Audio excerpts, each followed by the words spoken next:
Speakeriin bilbila keessanii akka duuduu hin barbaadan yoo ta'e wanta nama isinitti himu kana godhaa. Dabalataanis immoo speakeriin bilbila keessanii baay'ee isinitti dhagahamu yoo ta'e karaa salphaatti furtan amma isinitti agarsiisa.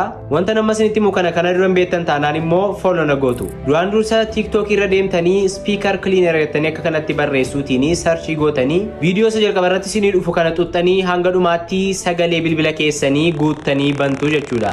Gaafa kana gootanii koosii adda addaa speakerii keessan duuchanii humna sagalee kanaatiin dhiibamanii gara fuulduraatti dhufu saatii sana siisanii qulqulleeffachuu dandeessu jechuudha. Speakeriin bilbila keessanii immoo baay'ee isinitti dhagahamu yoo didee meenii kan ta'e seetingii bilbila keessanii keessa seentanii booda sound and vibration keessa seentu. Itti aansuutiin volume kan jedhu kanatti erga buutanii booda gubbaatti kan argamu tuqaa sadii tuxxanii media volume limit kan jedhu kana keessa seentu. Itti aansuutiin optionii kana on gochuu qabdu jechuudha. Itti aansuutiin custom volume limit kan jedhu kana ni guuttu jechuudha. Gaafa kana guuttanii ammoo speakeriin bilbila keessanii baay'ee isinitti dhagahamu yoo ta'e amma seeraan isinitti dhagahamu jalqaba. Wanta nama isinitti hime kana ammoo guyyaa biraa waan isin barbaachisuu danda'uuf seevii godhadhaa. Follow gochuu immoo akka hin daganne.